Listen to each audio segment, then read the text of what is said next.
ሰሞኑን ስታዩ እንደከረማችሁት ከተለያየ የማህበረሰብ ክፍል ጋር ውይይት እናደርግ ነበር።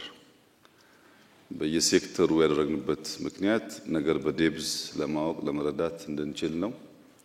በዚህ ምክንያት ዛሬ ከእናንተ ጋር ውይይት እናደርጋለን።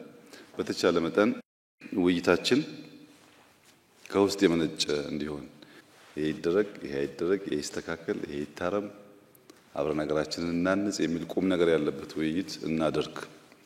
እንደዚህ አይነት እድል በየጊዜው ስለማይገኝ ማክሲመም መጠቀም ጥሩ ይሆናል። በዚሁ አግባብ ጋዜጠኛ ብዙ አይመከርም። ሐሳቦቻችሁን የተደራጀም ካለ ከሌለም በግላችሁ እንዳሻችሁ አንሱና እኔ የሚሰማኝን ካነሳው በኋላ ከዚያ ውስጥ ለህዝባችን ለሙያው ለሴክተሩ የሚበጀውን በማውጣት መንግስትም ድርሻውን ወስዶ ይሰራል። እናንተም እንደዚሁ ድርሻችሁ ወስዳችሁ ትሰራላችሁ። ለተሰጠኝ እድል እጅግ አድርጌ አመሰግናለሁ።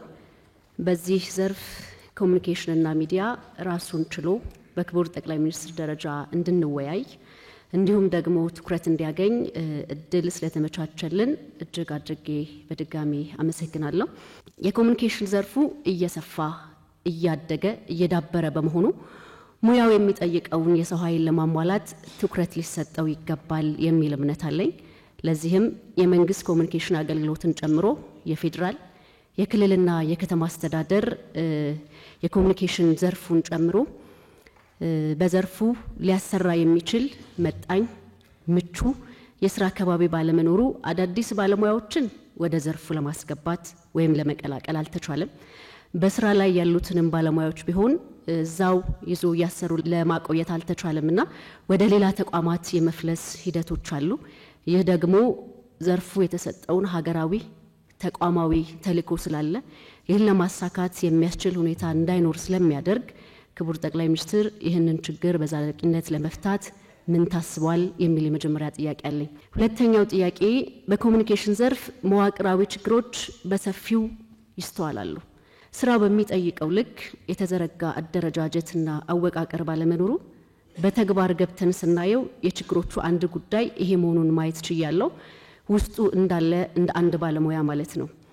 በመሆኑም በአብዛኛዎቹ ተቋማት የኮሙኒኬሽን ዘርፉ መንግስታዊና ተቋማዊ ዓላማዎች እንዲሁም ግቦች አሉት። እዚህ ላይ ከማተኮር ይልቅ ግን በተቃራኒው የአመራሮችን የግል ስብዕናና የገጽታ ግንባታ ላይ ትኩረት ተሰጥቶ ሲሰራ ይታያል።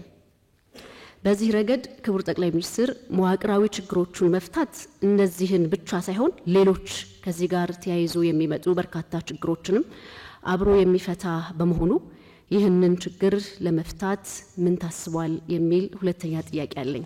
በሶስተኛ ደረጃ ማነሳው ጥያቄ ክቡር ጠቅላይ ሚኒስትር እርስዎ ሁሌም እንደሚሉት እንደሚያምኑትም እኛም እንደተቀበለው በመረጃ የታጠቀ ታማኝነት ያለው መረጃ ለማህበረሰባችን ለማቅረብ ባለሙያው ሁሌም ቢሆን አቅሙን መገንባት እንዳለበት ይታመናል።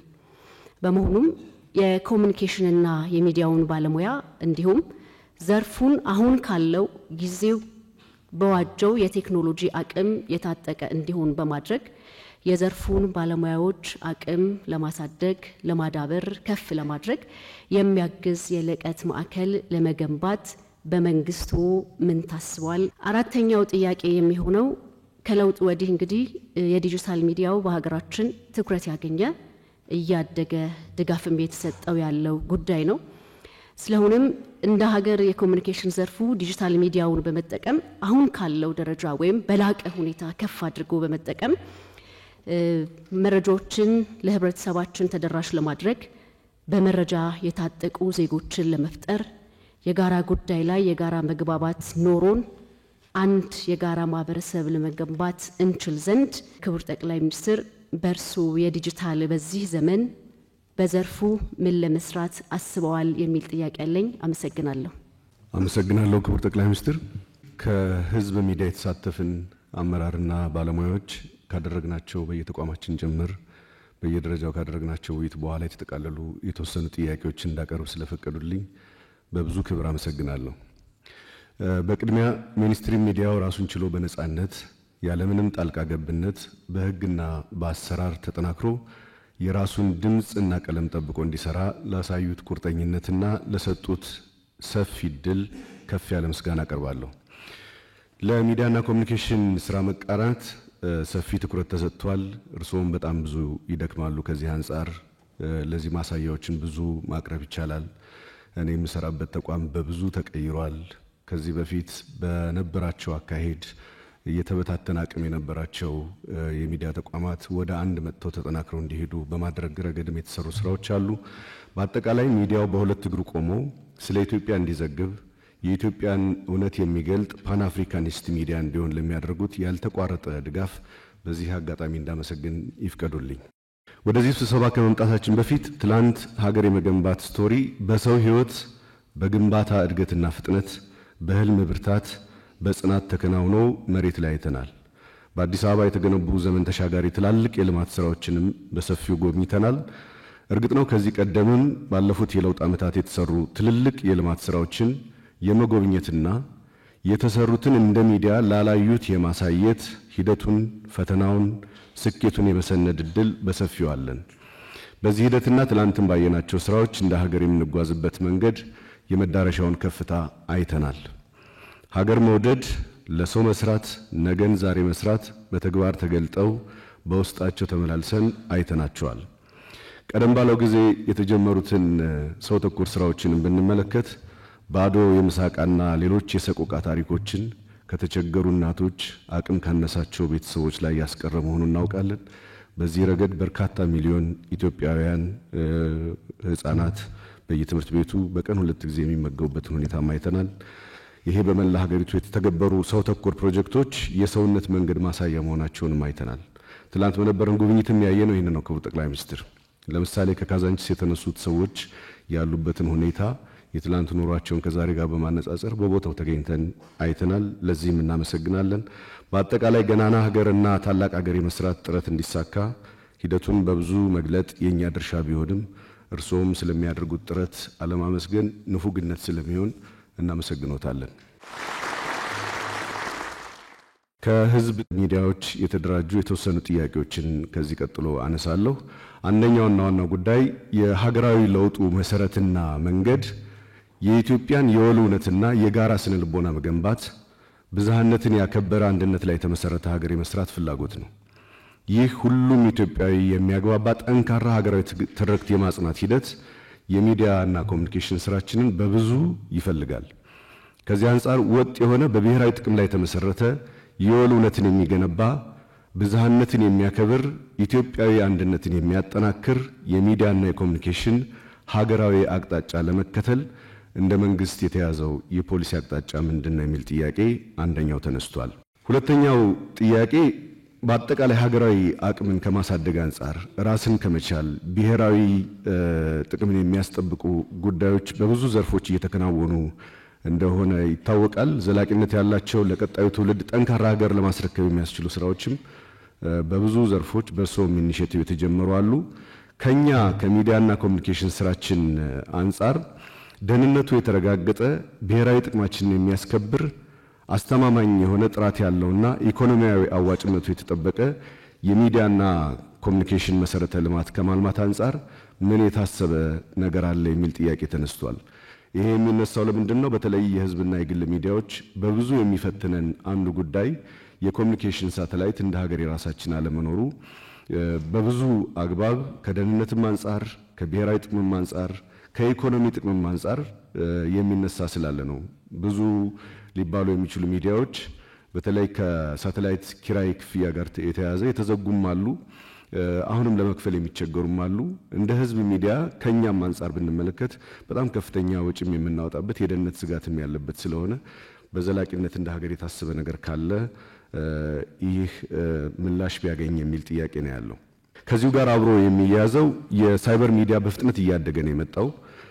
በተለይ ደግሞ ሀገራዊ አቅም ከመገንባት አንጻር ከዚሁ ከዲጂታል ሚዲያው ጋር በተያያዘ ኢትዮጵያዊ መልክና ቀለም ያለው የኢትዮጵያ ባህል ወግና ሴት ስነ ልቦና ላይ የተገነባ ደህንነቱ አስተማማኝነቱ የተጠበቀና ብሔራዊ ጥቅማችንን የሚያስጠብቅ የማህበራዊ ትስስር አውታሮችና መሰል መሰረተ ልማቶችን በማልማት ረገድ ምን የታሰበ ነገር አለ?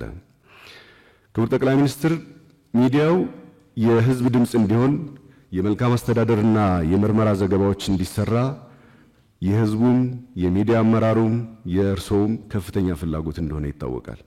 በብዙ አግባብ በተደጋጋሚ እርሶም አቅጣጫ ያስቀመጡበት ነው። የህዝብ ተወካዮች ምክር ቤት ላይ ጨምሮ በተለያዩ አግባቦች የምርመራ ዘገባዎች ሙስናን የሚያጋልጡ ስራዎች እንዲሰሩ በጣም ተደጋጋሚ አቅጣጫዎች ተሰጥተዋል። በዚህ መሰረት እንደየሚዲያዎች የጀማመርናቸው ስራዎች አሉ። ኢቢሲን ጨምሮ በፋናም በክልል ሚዲያዎችም አዲስ ቲቪን ጨምሮ ሌሎችም ላይ እየተሰሩ ያሉ የመልካም አስተዳደር ስራዎች አሉ። ግን እነዚህ ከጅምር ያለፉ ስራዎች አይደሉም። ውጤት በሚያመጣ መንገድ እየተመሩ አይደሉም። አንዱ ችግር ሚዲያው ውስጥ ያለው የአቅም ውስንነት እንደተጠበቀ ሆኖ ዋናው ትልቁ ችግር በየደረጃው ያለ አመራር ለዚህ ስራ መቃናት የሚሰጠው ትኩረት በጣም አነስተኛ ነው። ማደናቀፍ አለ፣ መረጃ ለመስጠት አለ፣ አልፎ አልፎም ጋዜጠኞቻችንን የማዋከብ ነገር አለ። ስለዚህ ይህ ጉዳይ በአግባቡ ተፈቶ በተለይ ከምርመራ ዘገባና የህዝብ ድምጽ ከመሆን አንጻር ትኩረት ሊሰጠው ይገባል። በዚህ ላይ ምን የተቀመጠ አቅጣጫ አለ? አምስተኛው ጥያቄ እርስዎ በብዙ የሚደክሙበት የኢትዮጵያን የቀደመ እውነታ በተለይ ለነገው ትውልድ ሊተላለፍ የሚገባቸውን ካለፈው ወረት የምንላቸውን ነገሮች ለማስተላለፍ አርካይቮቻችንን የማደራጀት ስራዎችን እርስዎም በስፋት እየሰሩበት ነው። በታላቁ ቤተ መንግስት የተደራጀውን ዶክመንት እንዴት እንደተደራጀ እናውቃለን። ለምሳሌ ኢቢሲ ብንመለከት ከ100,000 ሰዓት በላይ የኦዲዮ ቪዥዋል አርካይቭ አለ። ይሄ የኢትዮጵያ የአንድ ክፍለ ዘመን ታሪክ ሊባል የሚችል ነው። ይህንን ለማደራጀት እንደ ተቋም የተጀማመሩ ስራዎች አሉ። ግን ደግሞ በምንፈልገው መጠን ዲጂታይዝ የማድረጉ ስራ እየሄደ አይደለም። እናም የእርስዎን ትኩረት የሚፈልግ ስለሆነ በዚህ ረገድም እንደ መንግስት አስፈላጊ ትኩረት ተሰጥቶ ይህንን ታሪክ ማደራጀት ቢቻል እጅግ በጣም አመሰግናለሁ። ክቡር ጠቅላይ ሚኒስትር ዶክተር አብይ አህመድ ከመገናኛ ብዙሃን ባለሙያዎች ጋር ተገናኝተው ለመወያየት በመፍቀዶ ጊዜውን በመስጠቱ እንዲሁም የመገናኛ ብዙሃኑ ባለሙያዎች ያሏቸውን ጥያቄዎች ለመመለስ ቀና ፈቃዱን ስለሰጡን እጅግ አድርገን እናመሰግናለን። ቀጥሎ የማቀርባቸው ጥያቄዎች ከልዩ ልዩ የንግድ ብዙሃን መገናኛዎችና ከዲጂታል ሚዲያ ባለሙያዎች ጋር በጋራ በተደረገ ለእርስዎ እንዳቀርባቸው የተሰጠኝ ውክልና መሰረት ነው። ከጋዜጠኞቹ የቀረቡት ጥያቄዎችም የሚከተሉት ናቸው። አንደኛ፣ ለጋዜጠኞች ነፃ እንቅስቃሴና ጥበቃ ከለላ እንዲሰጣቸው ስለመጠየቅ ነው። ለምሳሌ ጋዜጠኞች በአዲስ አበባ ከተማም ሆነ በክልል ከተሞች የስራ ካሜራዎቻቸውን ደቅነው መንገድ ላይ ሲሰሩ የሚያይ ማናቸውም የጸጥታ ኃይል ከሕግ ውጪ ሲያስቆሟቸው፣ ካሜራዎቻቸውን፣ የስራ ዕቃዎቻቸውን ካላግባብ ሲወስዱባቸው፣ በአጠቃላይ ስራዎች ሲስተጓጎሉ በስፋት ያጋጥማሉና ጋዜጠኞቹም በነፃነት ተንቀሳቅሰው የመቅረጽ የመስራት ተግባርም አላግባብ ሲደናቀፍ ይታያል። ህጋዊ ያልሆኑ እስሮችም ህጋዊ በሆኑ ጋዜጠኞች ላይ ሲፈጸሙ ይታያሉ። ጋዜጠኞችም በህጋችን መሰረት በሙያቸው ምክንያት እንደማይታሰሩ ይታወቃል። ነገር ግን በጸጥታ ኃይላት ይህ መብት ሲጣስ ተደጋግሞ ይስተዋላል። በዚህ ረገድ የጋዜጠኞች በነፃነት ተዘዋውሮ የመቅረጽ የመስራት መብት እንዲከበር በሙያቸውም ተከብረው እንዲንቀሳቀሱ ለጸጥታ ኃይላትና ኃላፊዎች መልእክት እንዲያስተላልፉልን እንዲከታተሉልን ጥያቄ ቀርቧል። ክቡር ጠቅላይ ሚኒስትር ዶክተር አብይ አህመድ በአራትም በስድስት ወርም አንዴ የሀገራችንን የአካባቢያችንን እንዲሁም ስለ መንግስቶ ሁኔታ ከጋዜጠኞች ለሚነሱሉት ጥያቄዎች ማብራሪያ የሚሰጡበት መርሃ ግብር እንዲኖረን ከጋዜጠኞች ጋር እንዲገናኙም በታላቅ አክብሮት እንጠይቃለን ብለዋል። ክቡር ጠቅላይ ሚኒስትር በአሁኑ ወቅት የጋዜጣ የመጽሔትና የመጽሐፍት ህትመት ዋጋ እጅግ ከፍተኛ ሆኗል። ይህም በወረቀት እና በቀለም እንዲሁም እሱን ተከትሎ በመጣው የህትመት ዋጋ መጨመር ምክንያት ነው። ብዙ ጋዜጦች፣ መጽሔቶች ከህትመት ውጭ ሆነዋል። ሰራተኞቻቸውንም በትነዋል። ንባብ ከሁሉም በላይ ለሰው ልጅ የሚያስፈልገው መብቱም ነውና በወረቀትና በቀለም በህትመት ላይ የተጣለው ቫት ተነስቶ ንባብ የሚያድግበት የሚስፋፋበት መንገድ ትኩረት እንዲሰጥበት መማክበር ጠይቀዋል። በመጨረሻም መገናኛ ብዙሃን የግሉ በተለያየ ቦታ ተበታትነው ቤት ተከራይተው ትንሽ ቢሮዎች ናቸው ያሏቸውና መንግስቱ ይሄንን ችግር ተረድቶ ምናልባት የሚዲያ መንደር የሚመሰረትበት የተለያዩ ሚዲያዎች አንድ አካባቢ ላይ እንደው ለቱሪዝሙም በሚመች መልኩ መገናኛ ብዙሃንም ከወጫቸው እንዲታቀቡ የሚያደርግ ስራ እንዲሰሩልን ጥያቄ ቀርቦሎታል። እጅግ አድርጌ አመሰግናለሁ። በጣም አመሰግናለሁ። የአላህ ሰላምትና እዝነትና በረከት ሁላችንም ላይ ይስፈን ካልኩ በኋላ ነቢያችን ሙሐመድ ሰለላሁ ዐለይሂ ወሰለም ባሉት ነገር መን ላ የሽኩር ናስ ላ የሽኩሪላህ አሉ። የሰውን ማያመሰግን አላህም አያመሰግንም አሉ። ለዛ ላየነው ነገር ትላንትም ለብዙ ነገር ለሚደረገው አሁን ባለንበት ሲቹዌሽን አገራችንም ላይ ባለፈው ያሳለፍነው ነገራች ላይም ሹክራን ቴንኪዩ ለማለት ነው ብላ አረጋችሁት ነገር ዶክተር አብይና መላ ካቢኔያችሁም ጥያቄዎቼ ያሉት አንድ ዲጂታል ዲፕሎማሲ ሲባል እና ያኔ ተርባይን የመጀመሪያ ተርባይኖች ሲመረቁና ኦርሶ ባሉት ዲጂታል ዲፕሎማሲ ማንም ሳይ ይሄ ማህበር ሳይደረግላችሁ በተለይ ሀገር ኖሮና ለሀገራችሁ የሰራው ለት ከቀን ያላችሁበት ነገር እጅግ በጣም ነው ውስጣችን እንደ ቲም ትልቅ ፓሽናችን እንዲሰፋና ትልቅ ድጋፍ ነው ይሆነልን። ግን ከዛ በኋላ ለተለያየ በመስሪያ ቤትም ተለያየ ቦታም ኢንፎርሜሽን ቢያንስ ለማግኘት ስንጠያይቅ እንደ ቲም ኢንፎርሜሽን የምናጣበት ነገር አለ። ኢንፎርሜሽን ጉድለት በጣም ነው ያለብን።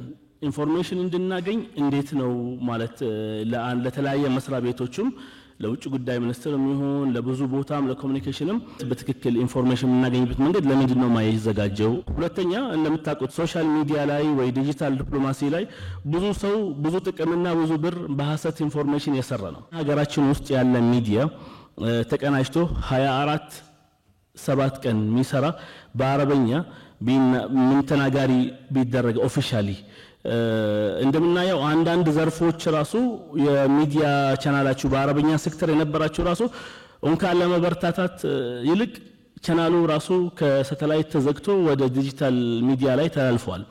ይሄ እንዴት ነው መፍትሄ የሚታየው? አመሰግናለሁ ክቡር ጠቅላይ ሚኒስትር ስለተሰጠን እድል። እንደ ሀገር ከሚሰሩ በጣም ትልልቅ ስራዎች የተወሰኑትን ጎብኝተን የተረዳነው ነገር ኢትዮጵያ ልደርስበት ካሰበችው ከፍታ በምን ያህል ፍጥነት ጥራት እየሄደች እንዳለች ነው።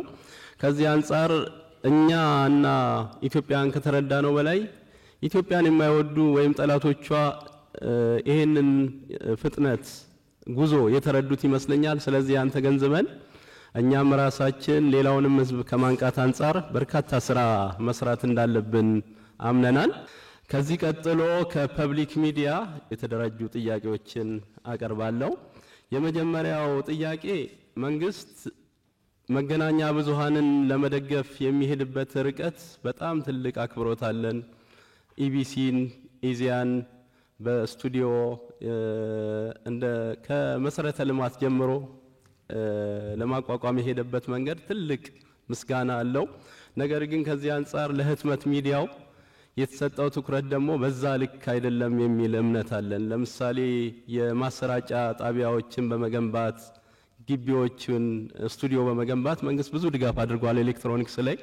ህትመት ላይ ግን በዛ ልክ አይደለም ብለን ነው የምናስበው። በአሁን ጊዜ የወረቀት ዋጋ መወደድ ጋር ተያይዞ በህትመት ኢንዱስትሪ ውስጥ መኖር እጅግ ፈታኝ የሆነበት ሁኔታ ነው ያለው። እኔ የምሰራበት ተቋም የኢትዮጵያ ፕሬስ ድርጅት ይባላል። ከ1933 ዓመተ ምህረት ጀምሮ የኢትዮጵያን የየዕለት ታሪክ ሁነት እየዘገበ ታሪክ እየሰነደ በጣም ትልቅ ታሪክ የሰነደ ተቋም ነው። ነገር ግን አሁን ላይ በተለይ ከማተሚያ ቤት አለመኖር ጋር ተያይዞ የህትመት ዋጋ በጣም እጅግ እየፈተነው ነው ያለው። አንድ ጋዜጣ እስከ 74 ብር 75 ብር እናሳትማለን። የሚሸጥበት ዋጋ ከዛ በግማሽ ነው። ከዛ ውጪ የህፃናት መጽሔቶች ጀምረናል ትውልድ ላይ ለመስራት እንደ ብላቴናት ናኦታ የሚባሉ በጣም በኳሊቲ ነው የሚሰሩት። የህትመት ጥራታቸውም ያለው ሃፒታይት ፍላጎት እጅግ ከፍተኛ እንደሆነ እስከ ክልል ድረስ ማይተነዋል። ነገር ግን ያንን በብዛት ለማቅረብ የህትመት ዋጋ በጣም እየፈተነና ያለው በንጽጽር ከባለፈው ጊዜ የተሻለ የሚዲያ ነጻነት ባለበት ዘመን ላይ የመጽሔቶች የጋዜጦች ቁጥር እጅግ የተመናመነበት ሁኔታ ነው ያለውና ይህን ችግር ለመቅረፍ እንደ ኤሌክትሮኒክስ ሚዲያው ክቡር ጠቅላይ ሚኒስትር የህትመት ሚዲያውንም ቢያንስ ማተሚያ ቤት እንዲኖረው የሚሰራበት ምቹ ቦታ እንዲኖር በማድረግ እገዛ ቢያደርጉልን ነው። ሁለተኛው እንደ ሀገር የወል ትርክትን ከማስረጽ አንጻር የክልልና የፌዴራል ሚዲያዎች ተናበው መስራት ይገባቸዋል። ከዚህ አንጻር ተናበው እንዲሰሩ እየተደረገበት ያለበት መንገድ ምንድነው የሚል ጥያቄ አለን። ሶስተኛ ኢትዮጵያ በተለያየ መስክ በአፍሪካ በጣም ትልቅ ሀገር ናት እና ያንን የሚመጥን የፓን አፍሪካን ወይም ደግሞ አፍሪካዊ ሚዲያ ኢትዮጵያ እንዲኖራት ምን ታስበዋል? ከዚህ ቀደም የሚነሳ ስለነበረ ነው። ሌላው ጋዜጠኝነት ለህገወጥ ድርጊት ለወንጀል መጠቀሚያ ሊሆን አይገባም የሚል አቋም አለን። የማንኛውም ሰው ወንጀል ሲሰራ ሲያጠፋ እንደሚጠየቀው ጋዜጠኛም በዛ ልክ ተጠያቂነት አለበት። ከዚህ አንጻር ሐሰተኛ መረጃ በመፈብረክ የሀገርን ጥቅም አሳልፎ በመስጠት እሴቶችን የሚሸረሽሩ በተለይም ዩቲዩብ ላይ በጣም በርካታ አሉታዊ መረጃዎች ይሰራጫሉና ይሄንን መቆጣጠርና ስርዓት ማስያዝ ለምን አልተቻለም የሚል ጥያቄ አለን። ከዚህም ጋር ተያይዞ በተለይ ውጭ ሀገር ተቀምጠው ሀገራቸው ውስጥ የሚሰሩ ስራዎችን እድሜ ልክ በመተቸት በማንቋሸሽ ላይ የተጠመዱ አንዳንዶቹ ደግሞ ዘመኑን ያልተረዱ ማለት ነው። እንደውም መድረኮቻችን ላይ ሲነሳ የነበረው በአንድ ሜሴጅ ሚሊዮን ያስወጡ የነበሩ ሰዎች ዛሬ ሚሊዮን ሜሴጅ ለጥፈው ሁለት ሰው እንኳን ማንቀሳቀስ አይችሉም። እንደነዚህ አይነት ሰዎችን ከሌሎች ሀገሮች ከሚቀመጡባቸው ሀገራት ጋር ተሆኖ ሀገራችን ላይ የሚያሳድሩትን አሉታዊ ተጽዕኖ አፍራሽ ስራዎች ለምን መቋቋም አልተቻለም የሚል ጥያቄ አለኝ። የመጨረሻው ጥያቄ ጋዜጠኝነት እንደ ሕክምና ሁሉ እንደ ሌሎች ሙያዎች ሁሉ የተከበረና ሪስፖንሲቢሊቲ ያለበት የሙያ ዘርፍ ነው። ነገር ግን ለሙያው ፍቃድ ስለማይሰጥ ጋዜጠኛ ማን ነው የሚለውን አክሪዴት የሚያደርግ እውቅና የሚሰጥ ስራ ለምን አይሰራም የሚል ጥያቄ አለኝ። አመሰግናለሁ። ስለተሰጠኝ እድል ከልብ እያመሰገንኩ ሐሳቤን ከመስጠቴ በፊት ስለርሶ ያለኝን አክብሮት፣ ፍቅር፣ አድናቆት እንደዚሁም እየሰጡን ላሉት በሳልና ጥበብ የተሞላበት የአመራር ብቃት ሳላመሰግን ማለፍ አልፈልግም። አዲስ አበባ ውስጥ የተሰሩ የተለያዩ ፕሮጀክቶችን ስንጎበኝ ቆይተናል። በቆየንበትም ሰዓት ብዙ ነገሮች ነው የታዘብነው ማለት ነው።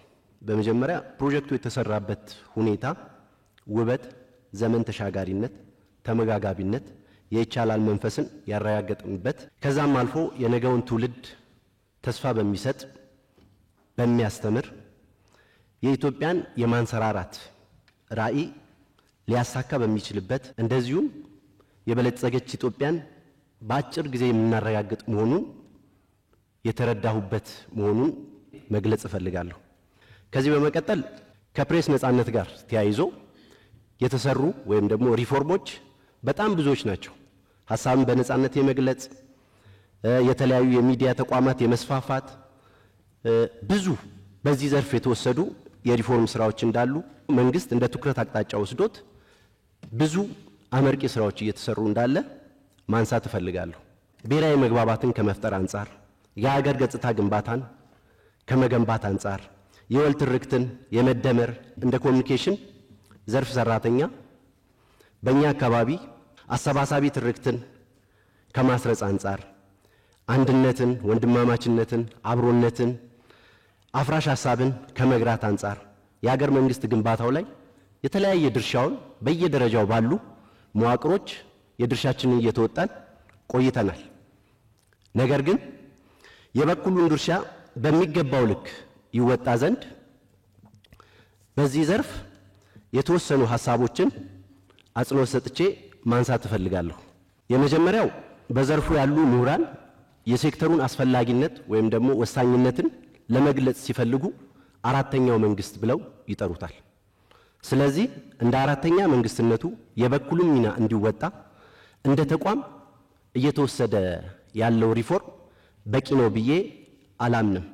ስለዚህ በተቋሙ ላይ የተወሰኑ ሪፎርም ቢደረግበት የሚል እሳቤ አለኝ።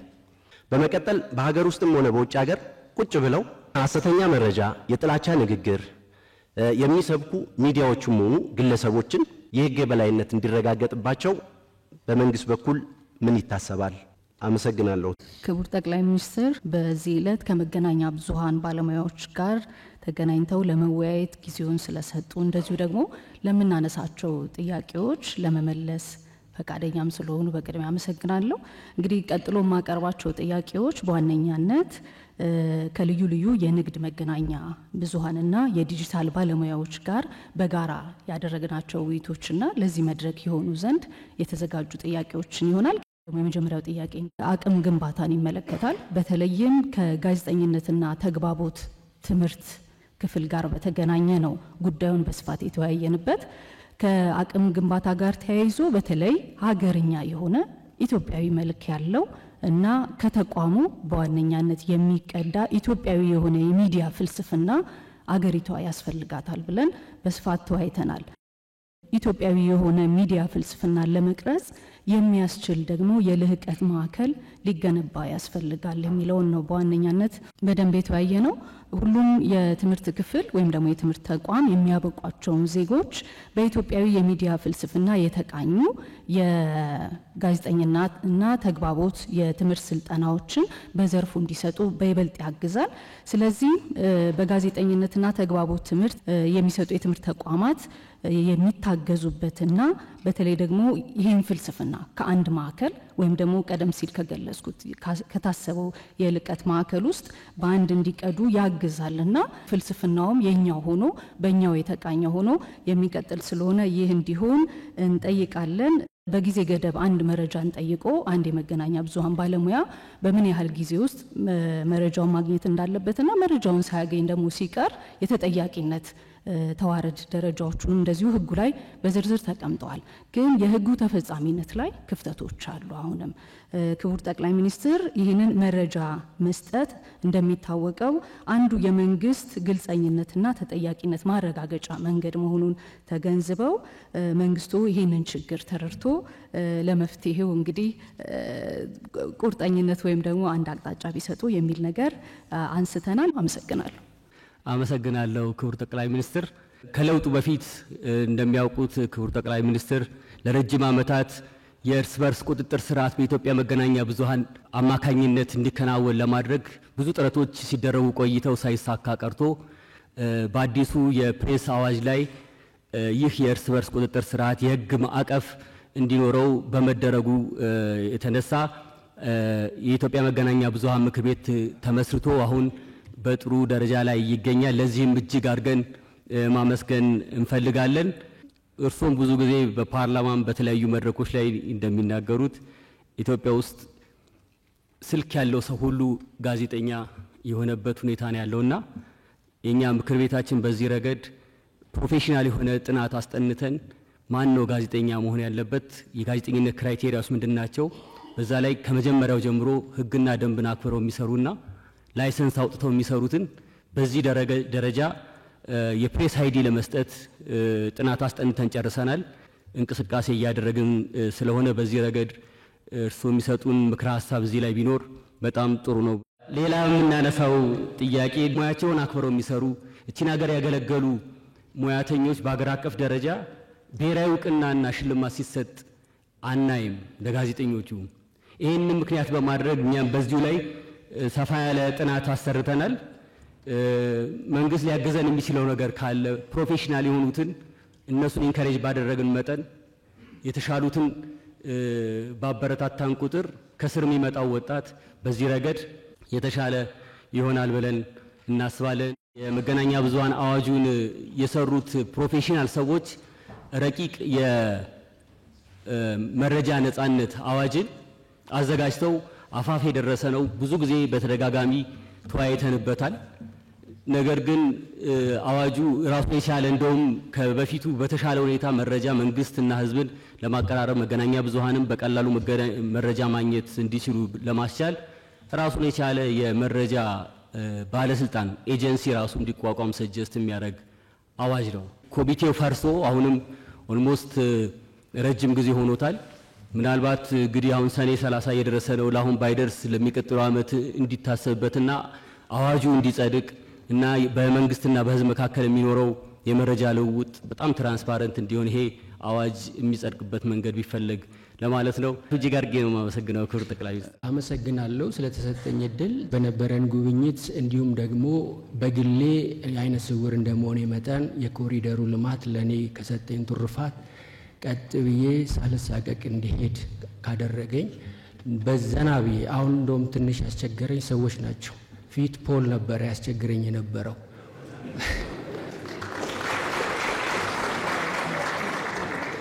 እንደ ሚዲያ እንደ ሙያው ሳነሳ 123 ዓመት ያክል ሚዲያችን ከ1887 እስከ 2010 የነበረው ተጽዕኖ እናውቃለን። ከ2010 በኋላ ደግሞ በሩ ክፍት ሲል ደግሞ ከመቼውም በበለጠ የሚዲያ ነፃነቱ አሁን ባለንበት ሰዓት ምናልባት እርስዎ ፊት ስለሆነ ሳይሆን ሐቁም ስለሆነ ነው ይህን ምለው፣ ግን እንዴት ተጠቀምንበት ነው። እንደ አጠቃላይ እንደ ሀገርንና የፖለቲካን አመለካከት የመለየት በአብዛኛው ሀገራዊ ችግር ይታያል። ፖለቲካ ነው። ብዙዎች ፖለቲካን ሴራ ያደርጉታል። ፖለቲካ ግን ማህበራዊ ዘዴ ወይም ማህበራዊ አስተዳደር ዘዴ ነው። በዚህ ዘዴ ውስጥ እንዴት ነው ሀገር የምትመራው ነው። ብዙዎቹ ደግሞ ሀገር የምንፈልጋት ሀገር ይላሉ። ግን አሁን የምታስፈልገን ሀገር ስትሆን ለእኔ ለታምራት የምታስፈልግ ሀገር አለች። ስወጣ ስገባ በቤቴ በኩል በነፃነት ስራዬን ገብቼ እንድገባ አድርገኛለች። ስለዚህ የምንፈልጋትን ሀገር ሁላችንም እንድንገነባ በዚሁ አሳስባለሁ። የምንፈልጋትን ሀገር ስንገነባ ግን ስብዕናና ሀሳብን መለየት ያስፈልጋል። ዛሬን እንደ ዛሬነቱና እንደ ነገን አስበን ትናንትን ከተሞክሮ አየርገን ስንኖር ነገን የተሻለን ቀን መሮን የምንችልበት ትልቅ አቅም ይኖረናል። እንደ ሚዲያም በዚህ መንገድ ከሄደን ማለት ነው። እና ሶማሌዎች አንድ ተረት አላቸው። ምን ይላል? እንደኔ አይነት ስውር የሆነ ሰው ድንገት አይኑ ሲበራ አጠገቡ አውሮ ዶሮ ነበር ያየው። ከዛ አይኑ ጠፋ። ሲጠየቅ ግመል ሲባል አውራ ዶሮ ያክላል፣ ሰው ሲባል ብዙ መልከታችን እንደዚህ ሆኗል። ስለዚህ ይሄ የጋራ መሰባሰቢያ ሀገር የምንለውን የውል ትርክት መስራት የምንችለው እንደ ሚዲያ የሀገር ግንባታ ስንሰራ ለጋራ ሀገራችን ነው። ብዙዎች እኮ አይተናል። እነ ግብጽ እና አሜሪካ ያላቸው ሚዲያ ለሀገራቸው እኮ የተለያዩትን በአንድ ነው የሚቆሙት። እኛ ጋር ግን እንደ እድል ሆኖብን አይደለም፣ እንደ እርግማን ለሀገራችን አይደለም ለእርስ በርሳችን ያለ ልዩነት ያሳዝነኛል። ስለዚህ የዘመኑ ሁኔታ አይተን አስተሳሰባችን መቀረጽ አለበት እላለሁ። አመሰግናለሁ ስለተሰጠኝ እድል። Thank you. waxaan xiriir la leenahay deegaano kala duwan oo Soomaalida ah sida ሶማሊያ oo kale deegaano u dhadhow የሶማሌ ክልል ከሶማሊያ ጋር አጎራባች ነው። ቋንቋችንም አንድ ነው። የነሱ መገናኛ ብዙሃን የተለያዩ መረጃዎችን በሚያሰራጩበት ወቅት የኛ ህዝብ ለሐሰተኛ መረጃ እንዳይጋለጥ እውነቱን አስቀድመን ማሳወቅ አለብን። በመሆኑም የሀገር ውስጥ መገናኛ ብዙሃን የህዝብ ድምጽ እንዲሆኑ ትኩረት ሊሰጣቸው ይገባል። የመገናኛ ብዙሃን የልምድ ልውውጥም ተጠናክሮ መቀጠል አለበት። በተለያዩ አካባቢዎች የሚደረገው ጉብኝትም ተጠናክሮ ቢቀጥልና የመገናኛ ብዙሃን ባለሙያዎች ሀገራቸውን እንዲያውቁ ቢደረግ፣ በተጨማሪም ለመገናኛ ብዙሃን ባለሙያዎች ዓለም አቀፍ የሆነ የአቅም ግንባታ ስልጠና ቢመቻችላለሁ። ስለተሰጠኝ እድል በጣም አመሰግናለሁ። ለውጡ ኃይሉ በሄደበት ቁጥር ለውጥ ለማምጣት በታገልንበት ቁጥር የነውጥም ኃይል በዛው ልክ ውሸቱንም ሽብሩንም አጣምሮ ነው የሚሄደው። ይሄ ነገር ደግሞ የሚሆነው በምክንያት ነው። በፐብሊክ ኦፒኒየን ነው ሀገር የሚመራው። ሀገር የሚፈርሰው በፐብሊክ ኦፒኒየን ነው። ይሄ መንግስት በዛ መንገድ ይወድቃል አይነት ሳይቤ ሳይሆን ያለኝ እንቅፋት ይሆናል። ሶሻል ሚዲያውን አጣጥለን ንቀን ካለፍ ነው በእያንዳንዱ ስቴፕ እንቅፋት እየፈጠረብን ልክ አሁን አማራ ክልል ያየኑ አውት ኦፍ ኖ ሂርዲንግ ነገሮች ተነስቶ በሶሻል ሚዲያ ተራግበው እንዴት እንቅፋት መሆን እንደሚችሉ በተግባር አይተናል። ስለዚህ መናቅ የለብንም።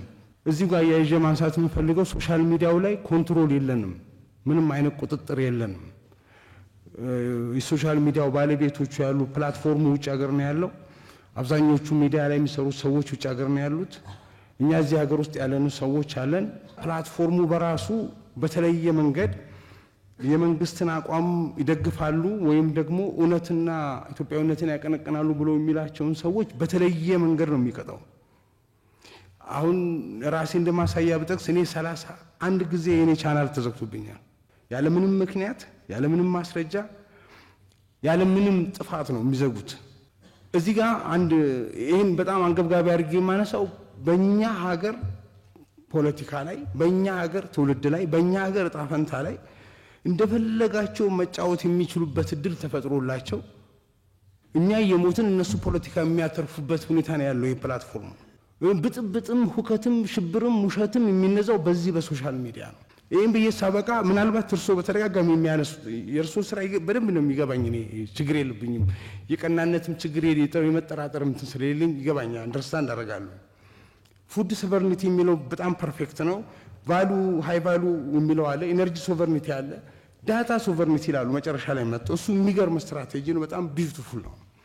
ከዛ ዳታ ሶቨርኒቲ አንጻር ይህን የራሳችንን ፕላትፎርም ፈጥረን ጅምር ነገሮችን ቢያንስ በተወሰነ ደረጃ ሶሻል ሚዲያ የራሳችን ሶሻል ሚዲያ ማንም የማይፈረጭበት ማንም መጥቶ እንትን የሚልበት ኃላፊነትም ያለው ሀገር ውስጥ ቤዝ ያደረገ ነገር መስራት የምንችልበት እድል ቢኖር የራሳችንን ሶሻል ሚዲያ በተወሰነ ደረጃ ጀመረ ቢያንስ ወደፊት የምናሰፋው ግን እዚህ ሀገር ውስጥ የሆነ ነገር ማለማመጃ ነገር ብንጀምር እንትን የሆኑ ይመስለኛል። ያለዛ መቆጣጠር አንችልም። ኦፒኒየኑን ለሌሎች ሰጥተን እዳውን እየከፈልን መኖር አንችልም ብዬ ነው የማስበው። አመሰግናለሁ። ስለተሰጠን እድል በጣም ማመስገን እፈልጋለሁ። በውርስ የመጣው ድህነት ብቻ ሳይሆን በትርክት መዛባት ጭምር የመጣው የፖለቲካ አዌርነስ ያሸከመውት እዳ ምን ያህል ጫንቃውን ሊያጎብጦት እንደሚችል እረዳለሁ። ሚዲያ ይሄንን ጫንቃ የመቅረፍ አቅም አለው ብዬም አምናለሁ።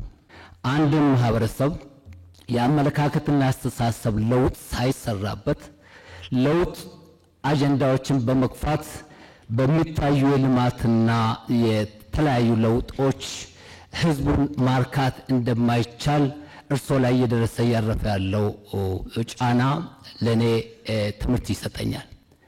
ስለዚህ በዛሬ እችን አጋጣሚ ካገኘው እንዳው እርሶ እንደ አቅጣጫ እንዲያስቀምጡልንም የምሻው ሚዲያዎች የማህበረሰባችንን ያስተሳሰብና የአመለካከት ለውጥ ለማምጣት ተክተውና ተቀናጅተው የሚሰሩበት እድል ቢኖር ትልቅ ዕዳ ይቀላል ብዬ አስባለሁ።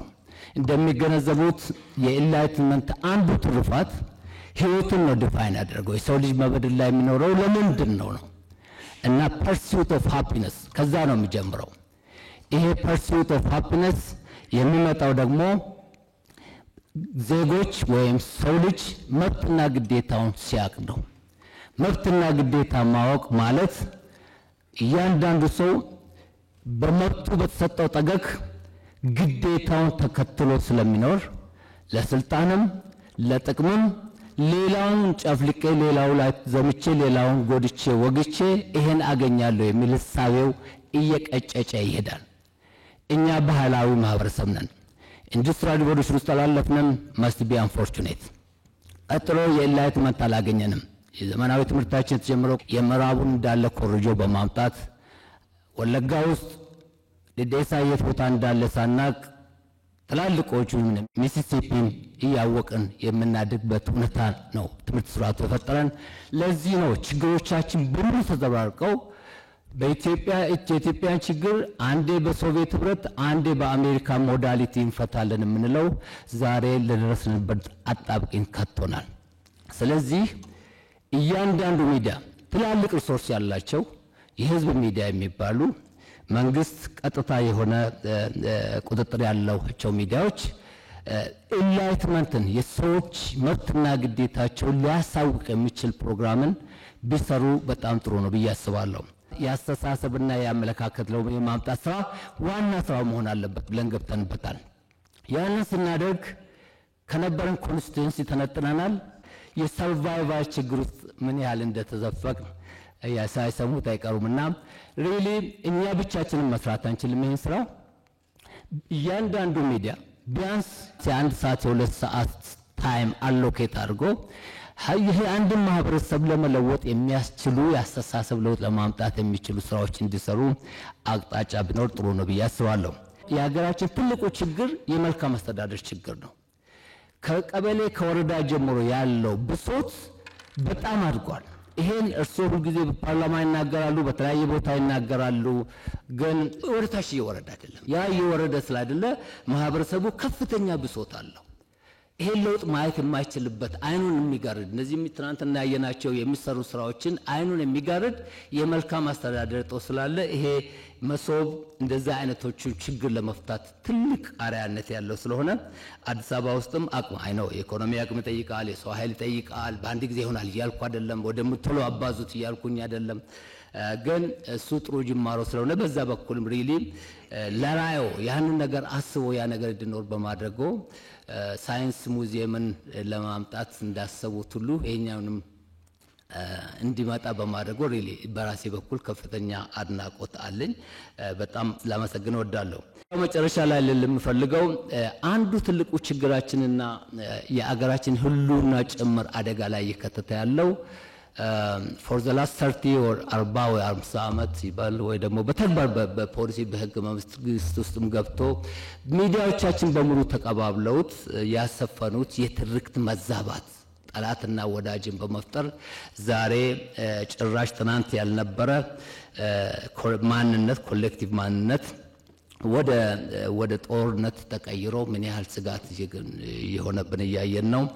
ምን ያህል ህይወት እየቀጠፈ እንደሆነ ነው። ስለዚህ ያንን ካውንተር ማድረግ ያስፈልጋል። ያንን ካውንተር ለማድረግ በዚህ በውይይታችን ላይ ማንስቼ ነበር የክልል ሚዲያዎች በፌደራል ውስጥ ካሉት ሚዲያዎች ጋር ተቀናጅቶ መስራት ይኖርባቸዋል። ትርክቶቻችን አይ አንደርስታንድ ይሄ ከአይደንቲቲ ጋር ተያይዞ ያለው ከቋንቋ ከባህል ራስን ከማስተዳደር ጋር ያለው እጅግ የሚደነቅ በአሁኑ ሰዓት ላይ ወደ ኋላ ሊመለስ የማይችል የዲሞክራሲ አንዱ መግለጫ የሚሆነው ነገር እንዳለ ሆኖ ግን ይሄ ኮሌክቲቭ ኮንሽስነስን ዲቨሎፕ ሊያደርጉ የሚችሉ ትርክቶችን እርሶ በስራ ለማሳየት የሚሞክሩት ላይ በጋራ የተናበቡ የሚሰሩበት ሁኔታ ቢፈጠር ጥሩ ነው እላለሁ።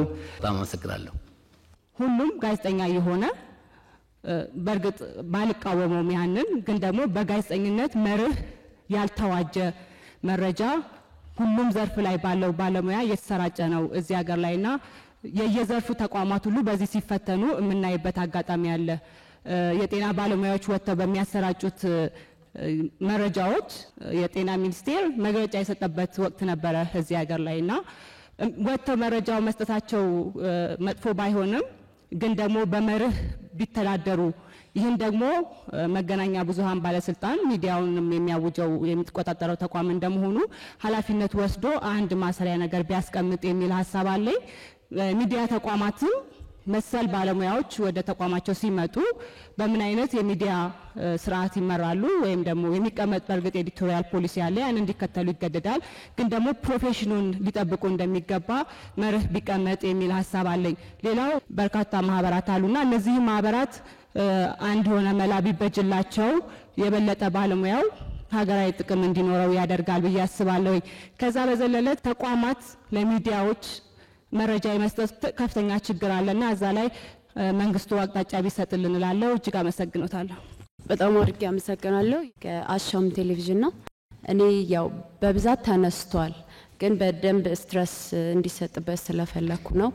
በጣም የተቸገርንበት እንዲሁም ደግሞ ከኢትዮጵያ መገናኛ ብዙሃን ባለስልጣን አንደኛ ማስጠንቀቂያ እየተሰጠን የሚገኘው ከመረጃ እጥረት ጋር ተያይዞ ነው። ከወረዳ እስከ ፌዴራል ተቋማት ድረስ በርሰና እንኳኳ ለባላንስ መረጃ ለማግኘት በራቸውን ይዘጉብናል። እንደውም ወረዳ አካባቢ ላይ በተለይ ቅሬታዎች ሲነሱ ከህዝብ ሲመጡ ስንሄድ ጋዜጠኞቻችን ይታሰራሉ። ከዚሁ ጋር ተያይዞ ሌላው የግል ሚዲያዎች በተለይ ደግሞ የንግድን በሚለው ማለት ነው የሚጠሩት ምጣኔ ሀብታቸው በጣም ወርዷል። በጣም አደጋ ላይ ነው ያሉት። እንደ አራተኛ መንግስት ነው የሚታዩት የመገናኛ ብዙሃን እና መንግስት በተቻለ መጠን በሆነ አማራጭ ቢደጉመን እኛን ጨምሮ ማለት ነው። በጣም አድርጌ አመሰግናለሁ። ብዙ ጉዳዮች ተነስተዋል። በተነሱት ጉዳዮች ላይ ያለኝ መልከታ እኔ ሪአክት አድርጌ ከዛ ወደፊት ደግሞ እንዴት እንደምንገናኝ መላብና በጅ ይሻላል። የሚዲያ ኢንዱስትሪው እናንተም በተደጋጋሚ እንዳነሳችሁት አራተኛ የመንግስት ብራንች ነው ተብሎ የሚጠራ ስለሆነ ሚዲያን በወጉ ተገንዝበን አብረን መስራት ካልቻል ልማትም ጥፋትም ሊያስከትል ይችላል። ጥፋት እንዳያስከትል ለሀገር ግንባታ ቀናኢ የሆነ ለሰላም ለልማት ቀናኢ የሆነ መርህ ያለው የኢትዮጵያን የጋራ ራዕይ ለመገንባት የሚተጋ ፐርሲስተንት የሆነ ደሞዝ ሲከፈል ወይ ጥቅም ሲገኝ ሳይሆን በአቋሙ ፐርሲስተንት የሆነ ለዘላቂ ጥቅም የሚተጋ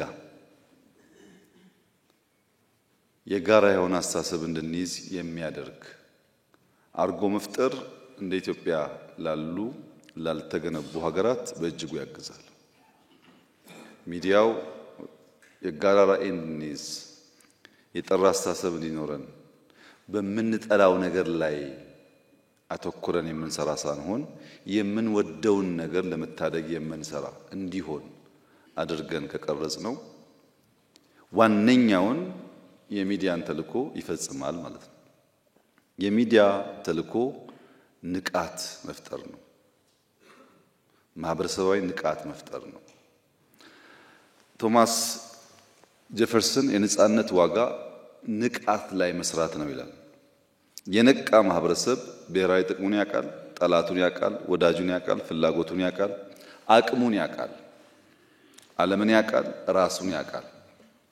ያልነቃ ማህበረሰብ ሊጠይቅ ይችላል፣ ሊፈልግ ይችላል። ያ ፍላጎቱን የሚተገብርበት መንገድ ግን ሁልጊዜ የተስተካከለ አይሆንም። መፈለግ ብቻውን መጠየቅ ብቻውን ሳይሆን ያ የጠየቅነው ጉዳይ ምላሽ እንዲያገኝ በጋራ መስራቱ ነው ዋናው ነገር። ሁሉም ዓለም ለውጥ ይላል። የኢኮኖሚ ለውጥ፣ በዲሞክራሲ ምህዳር ለውጥ፣ በሚዲያ ለውጥ፣ በኢንቫይሮንመንት ለውጥ፣ በሙዚቃ በቲያትር ለውጥ የማይል የለም። ያ የሚሻውን ለውጥ ለማምጣት ግን ዋጋ ለመክፈል ዝግጁ አይደለም። ከናንተ መካከል የኢትዮጵያን መጎሳቆል አይቶ በተለይ ውጭ ሀገር የመሄድ እድል ያለው ሰው አልቀናም አላዘነም ብትሉኝ እኔ አላምናችሁ። ሁል ጊዜ ስንወጣ እንቀናለን። ለምን እንቀናለን? እንስራው ስንል ግን ፈተና ስላለው ያ የቀናው የተቆጨው ቢኖረኝ ያለው ጭምር ተቃርኖት የሚቆመው ይሆናል። መለወጥን መቀየርን መፈለግና ያንን ማሳካት ለየቅል ናቸው። ቅድም ወንድሜ ሲያነሳ የነበረው መደመር ሐሳቦቹ አሁን እየተሰሩ ያሉ ስራዎችን የገለጽ ነው። ያኔ ሁላችሁም በጋራ ከተማችን ካማረ ኢንቫይሮንመንት ከተቀየረ አገር አንድ ከሆነ ብላችኋል። በደስታም ሪስፖንድ አድርጋችኋል። ስራው ስንገባ ግን አገር አንድ ማድረግ ማለት የሆኑ ግለሰቦችና ቡድኖች ጥቅም ይቃረናል፣ እነዚያ ሊያኮርፉ ይችላሉ የሚል ሐሳብ ግን ብዙዎቻችን ውስጥ አልነበረም። ከተማን መቀየር መገንባት ብቻ ሳይሆን ማፍረስ ይፈልጋል። ማፍረሱ ስለሚኮሰኩስ ስለሚያም ሁላችን እኩል አልተቀበልነው። ዓላማው ሰው ማጎሳቆል አይደለም፣ ኢትዮጵያ መስራት ነው። የዚህ ችግር መነሻው ምንድነው? በውስጥ ያለንን አቅም ያለንን ፍላጎት እንደ ሀገር መጽናትና መቆም ለኛና ለልጆቻችን ያለውን ፋይዳ እኩል ስለማንገነዘብ። ለምን ሆነ ያላችሁ እንደሆነ ኢትዮጵያ ለዘመናት በሯን ዘግታ ድንበሯን ዘግታ ታጥራ የኖረች ሀገር ናት። ከዓለም ተገላ በሯ ሲከፈት እኛና ዓለም ተላለፍን። እውቀት፣ ቴክኖሎጂ፣ ከተማ፣ ሀገር ግንባታ ሌላ ነገር ላይ ነው ያለው፣ እኛ ደግሞ ሌላ ቦታ ነው ያለነው። በመዘጋቱ ያተረፍናቸው ጉዳዮች ሊኖሩ ይችላሉ። በመዘጋቱ ደግሞ ያጣናቸው ጉዳዮች ይኖራሉ። እነዚያ ያጣናቸውን ጉዳዮች ለማካካስ የምንሄድበት መንገድ ደግሞ እኛነታችንን ስብዕናችንን ያሳጣ ሆኗል ማለት ነው። ጎሏል፣ እናውቃለን። ለመመለስ የምንሄድበት መንገድ ግን ችግር አለበት። ናቹራል በሆነ መንገድ ናቹራል በሆነ ኮርስ ብንሄድ ብዙ ነገር አሁን በሚነሳው መልክ አይሆንም። ኢትዮጵያ ውስጥ ዘግተን ነበር ድንበሮቻችን፣ ከዓለም ተነጥለን ነበር፣ አሁን ከፈትን ስንል ያቆፈን ግን አለቀቀን። የሶማሊኛ ወንድሜ እንዳነሳው የሶማሊኛ ቋንቋ የሚናገሩ በሚሊየንስ የሚቆጠሩ ሰዎች ኢትዮጵያ ውስጥ እያሉ ለጎረቤት ሀገራት ሶማሊኛ ተናጋሪዎች ኢንፍሉዌንስ ማድረግ የሚችል ሚዲያ እኛ የለንም። ቆፈኑ አለ። ሪፈረንሳችን ብዙ ጊዜ ሌላ ቦታ ነው። ጋዜጠኛ ይታሰራል የሚል ነገር ብዙዎች ይናገራሉ። እናንተ ጋር ሲመጣ ግን እንደዛ መሆን የለበትም። አንድ የመንግስት ሹመኛ ባለው ድካም የሚደርስ ያልተገባ ነገር ካለ እመኑኝ ባወቅነው ቁጥር እንፈታለን። ምንም ጥያቄ የለውም። እዚህ ጋር የኛ ፍላጎትና ችግር እሱ አይደለም። የኛ ፍላጎትና ችግር ጋዜጠኝነት በወጉ ውስጣችን ሳይገባና ሳናቀው ናሽናል ኢንትረስትን ሳናቅ ሳውንድ ባይት በማስጨው ክሊክ በመሰብሰብ የንግድ መሳሪያ ማድረጋችን ነው ችግር የሆነው እና ሐሳቦቻችን በሶስት ከፍዬ ለማየት ሞክራለሁ። ብዙዎቻችሁ የመንግስት ሚና ብላችሁ በተለያየ መንገድ ገልጻችኋል። ሁለተኛው ደግሞ የመረጃ ስርጭት፣ መረጃን አክሰስ ማድረግ ስላለው የመብት ጉዳይና በህግ የጸደቀውን ኤክሰርሳይዝ ለማድረግ። ሶስተኛው ደግሞ እናንተ የሚዲያ ተቋማትና ማህበረሰቡን የሚመለከት ጉዳይ በሚል በሶስት ከፍዬ ለማየት ሞክራለሁ። የኛን ሚና በሚመለከት ፖሊሲያችን ሚዲያን በሚመለከት እሳቢያችን ፕራግማቲዝም ነው። በእኛ ሁኔታ ፕራግማቲስት መሆን አለብን። የኛን ሁኔታ ያወቀ የኛን ችግር የተረዳ የኛን ድካምም ደግሞ አንጥሮ የሚያሳይ መሆን አለበት የሚል በመደመር ላይም ሰፍሯል። በጽሁፎቻችን ላይ ያሉ፣ በስልጠናዎቻችን ላይ ያሉ። ምን ማለት ነው? ኢትዮጵያ ያልተሰራች የምትገነባ ሀገር ናት። የኛ ፎከስ ማድረግ ያለበት በየቀኑ ባለን ትልም ላይ እሱን ለማሳካት በምንሄደው መንገድ በተገኘው ውጤት ልክ ነው መሆን ያለበት። ይሄ ጋዜጠኞቻችን ጋር አለ ወይ ያላችሁኝ እንደሆነ አይመስለኝም። ጋዜጠኝነትና ኢንዱስትሪው ግን የኢትዮጵያን ፍላጎት አውቆ ለዚያ ለመስራት የሚተጋ ሆኖ ሳለ በመንግስት በኩል ደግሞ ድካሞች ሲያጋጥሙ ደረጃ በደረጃ እንፈታለን። 100% ኦቨርናይት አላችሁ። ለምሳሌ ሳተላይት ብላችኋል። እየታሰበበት ነው። ትንሽ የፕራዮሪቲ ጉዳይ ነው የያዘን። ገንዘቡ ሲመጣ እንሰራለን፣ ይኖረናል። ያስፈልጋል እንዳላችሁ ትክክለኛ ነገር ነው። ፔፐር ብላችኋል። በጣም ትክክል ነው። የህትመት ስራዎች እየጠፉ ነው ያሉት፣ መደገፍ አለባቸው። ግን ስላሰራን አይደለም። 2-3 የወረቀት ኢንዱስትሪ ከፍተናል።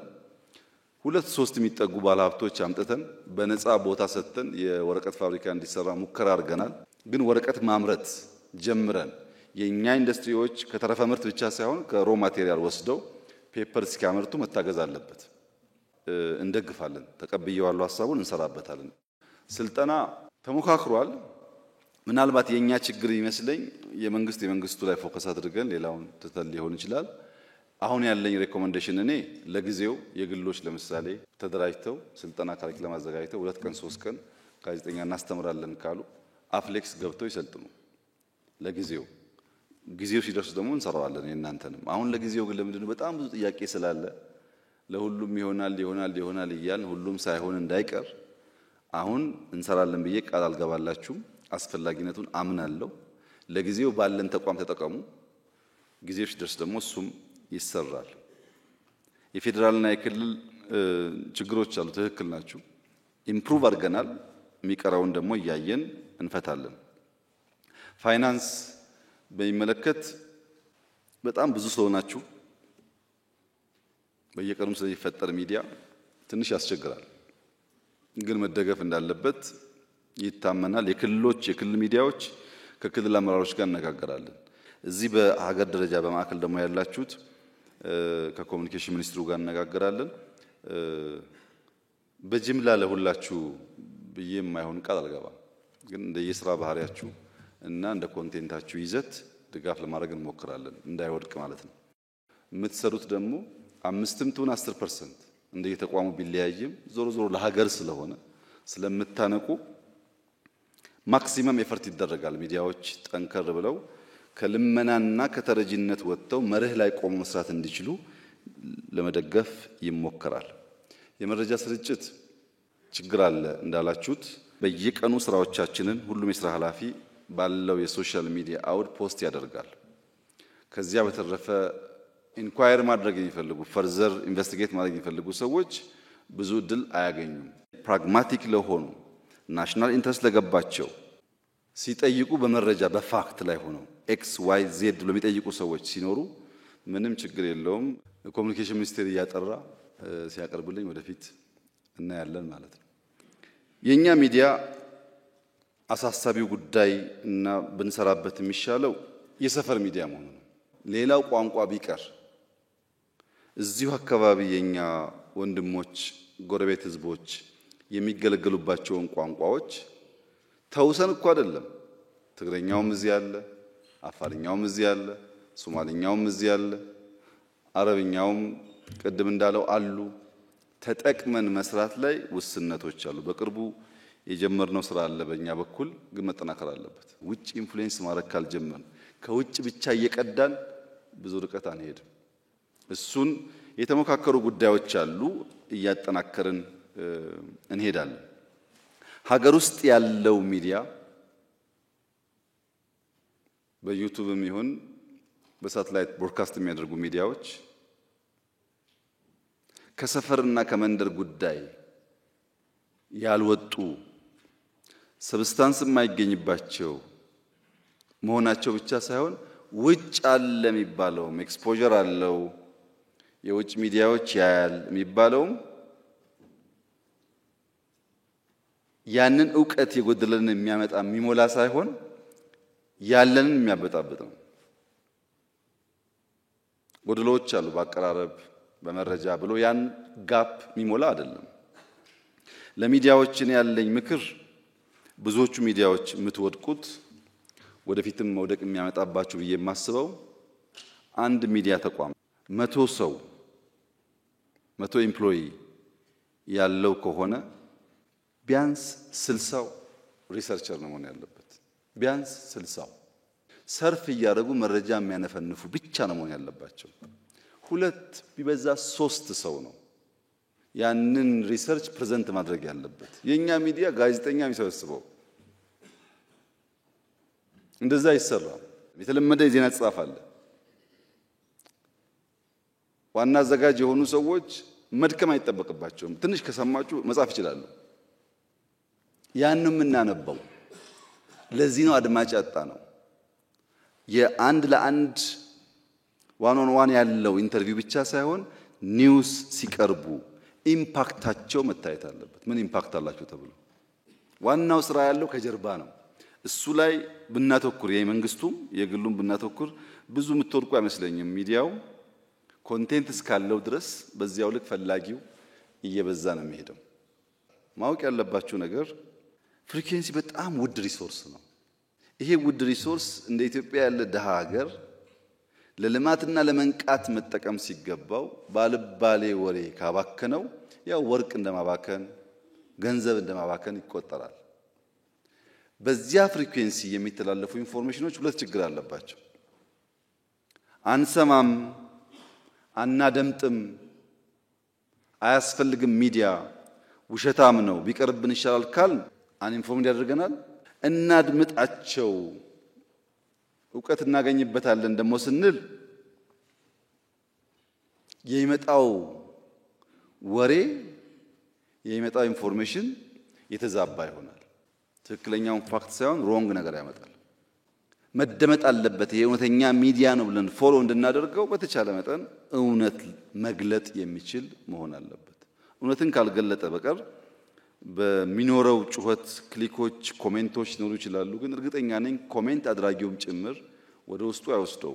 ያ ውሸት ቶሎ የሚተን ነገር ስለሆነ መዋሸትንና እውነት መግለጥን መለየት ያስፈልጋል። ለአንዳንዶች እንጀራቸው ነው፣ ለእናንተ ግን ምን ያደርግላችኋል? በዚያ መንገድ የሚበላ እንጀራ መሆን የለበትም። እንደዛ ከሚሆን እውነቱን ጫካ ከፈለጋችሁ ጫካ መሄድ ማየት፣ የተዛባ ነገር ካለ መግለጥ። የጫካ ሐሳቤ ምንድነው? ፒያሳ ላይ የሞከርነው ነገር ካሳንቺስ የሞከርነው ነገር በቂ አይደለም። በቂ አይደለም። በቂ መሆንም አይችልም። የቆየ ቦታ ስለሆነ ወይ ይጠባል ወይ ማነካቸው ቤቶች ይኖራሉ። ፊውቸር ሲቲን ስማርት ሲቲን ማሳየት አያስችሉም። ካሳንቺስ የተወሰነ አፍርሰናል። ፎቅ ግን እንተዋለን እኮ ፎቅ ስተን መንገድ እናደርጋለን። ባለው ነው የምንጠጋጋው እንጂ በምናስበው ልክ አይደለም። የጫካ ሀሳቤ የእናንተ ልጆች የእናንተ ልጅ ልጆች የሚያወድሱት ስራውን ጥያቄ የለውም። እናንተ ባይገባችሁም ችግር የለውም። ሰርተን ለልጆቻችሁ መተው ስለሚሻል ከኤርፖርት ጀምራችሁ ጫካ ኮኔክትድ ነው።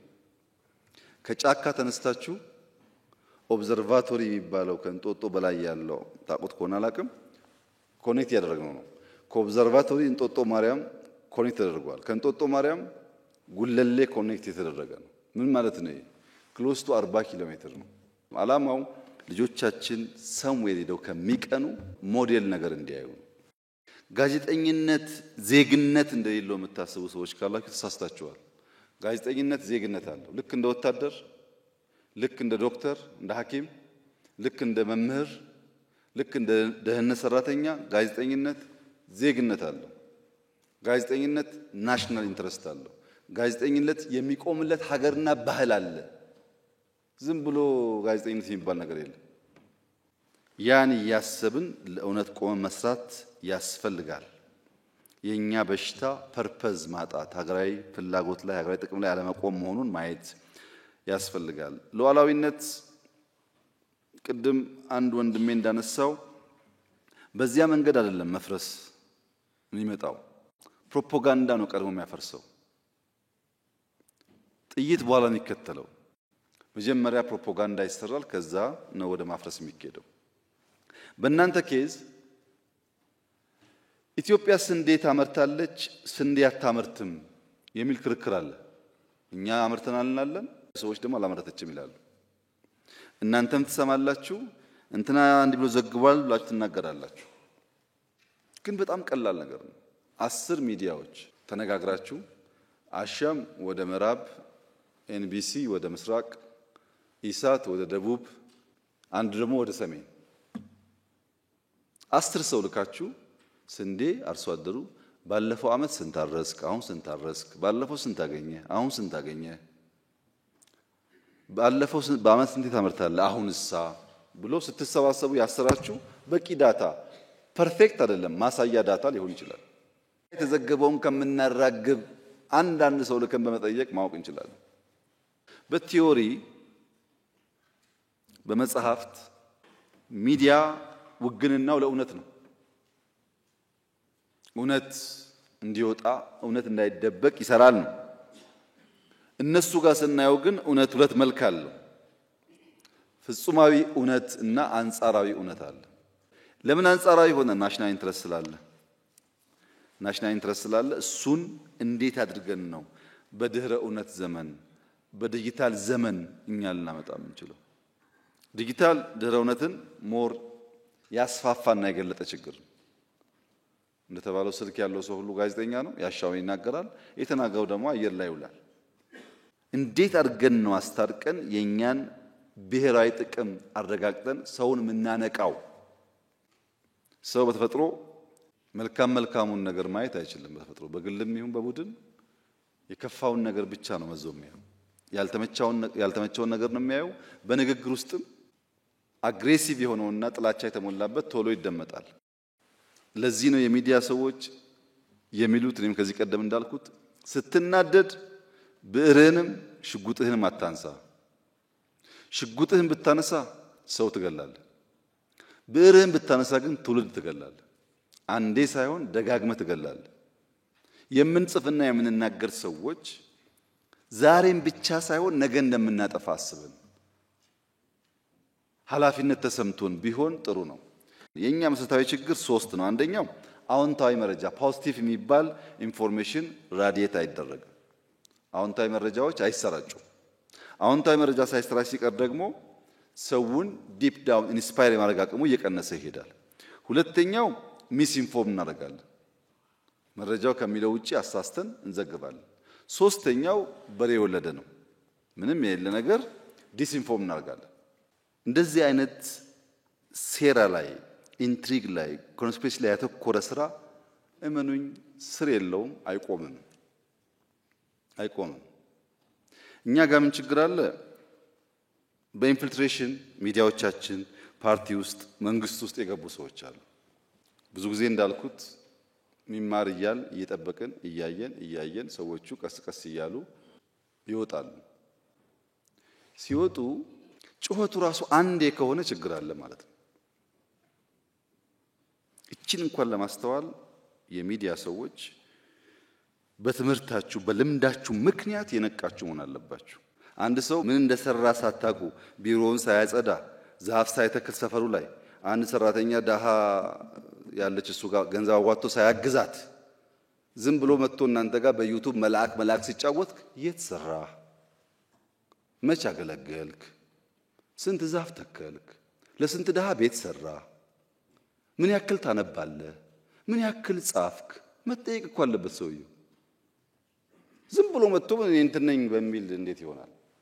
አይሆንም። ግን ወደፊት ማወቅ ያለባችሁ ነገር በፍጹም በኢትዮጵያ ፖለቲካል ኤንቫይሮንመንት ኢምፖርትድ ኢንዲቪጁዋልስ መተው ስልጣን መያዝ አይችሉም። እኔ ስለፈለኩ አይደለም፣ አይመችም ሁኔታው። በዛ መንገድ ብዙ አይሳካምና የትጉ ጋዜጠኛ እና የሰነፍ ጋዜጠኛን ባህሪ በመግለጥ እነሱን እዛ ውስጥ ማሳየት ሞክራለሁ። ትጉ ጋዜጠኛ ከተሰጠው መረጃ ጀርባ የሚያይ ማለት ነው። ስለሰማ ስላየ ብቻ አይደለም። ጋዜጠኛ ካየ በኋላ ከሰማ በኋላ ከዛ ካየውና ከሰማው ነገር ጀርባ አናላይዝ ያደርጋል።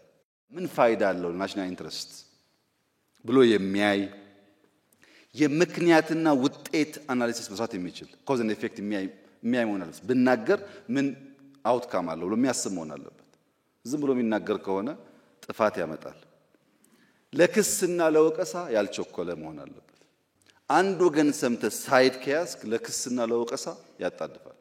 ይሄ እናንተ ጋር እንዲፈታ በእኛ በኩል መረጃ የማቀበል ችግሩ ደረጃ በደረጃ መፍትሄ ያገኘ መሄድ አለበት። ሰነፉስ ከሰማው የማይዘል ለኮሜንት ለክሊክ የቸኮለ ለድምዳሜ የቸኮለ ለክስና ወቀሳ የቸኮለ ይሄንን ይበልጥ ለመረዳት የሶስት ጓደኛሞች ታሪክ ልንገራችሁ። ሶስት ጓደኛሞች መንገድ እየተጓዙ አንደኛው ሶስቱም ጓደኛሞች የአንድ እንስሳ ዌስት ያያሉ እና አንደኛው ከነሱ መካከል ይሄንን ፋንድያ ይጣለው አኒማል ጭራ የለውም ይላል። ጀስቲፋይ አላደረገም፣ ግን ጭራ የለውም ይላል። ትንሽ እንደተጓዙ ሁለተኛው ጓደኛው ደግሞ አንድ ዛፍ ስር አርፈው ተቀምጠው ሳለ ዛፉን ብቻ አስተውሎ በዚህ ያለፈው የአኒማል አንድ አይን የለውም ይላል። ትንሽ ሲጓዙ ሶስተኛው ሰው ደግሞ ጓደኛቸው ያ በዚህ ያለፈው አኒማል ከፍተኛ ክብደት ያለው ሸክም ተሸክሟል ይላል። አለፍ እንዳሉ አንድ ሰው ይመጣባቸዋል። እባካችሁ ወንድሞቼ ግመል ጠፋብኝ አይታችኋል ወይ ይላቸዋል። እና የመጀመሪያው ግመልህ ጭራው ቆራጣ ነው ይለዋል። አዎ ይላል የጠፋበት ሰው። ሁለተኛው አንዱ አይኑ አያይም ይለዋል። አዎ አያይም ይላል ቸኩሎ አሁንም። ሶስተኛው ብዙ ዕቃ ጭኗል ይለዋል። አዎ ከባድ ዕቃ ጭኗል ይላል። ሶስቱም ባንዳፍ አላየነውም አሉ። ሌቦች ግመሌን ደብቃችኋል አምጡ፣ ጭራ እንደሌለው አንድ አይን እንደሌለው ዕቃ መሸከሙን ሳታዩ እንዴት መናገር ትችላላችሁ? ሌቦች ናችሁ ብሎ ይጨቃጨቃሉ፣ ይካሰሳሉ፣ ፍርድ ቤት ይሄዳሉ። ፍርድ ቤት ሄዶ ያስረዳል ሰውየው። ጠፋበት፣ አደክሞኝ ነበር፣ በረሃ ውስጥ ነው፣ ሸለብ አደረገኝ እንቅልፌን፣ ስነሳ ግመሌ የለም።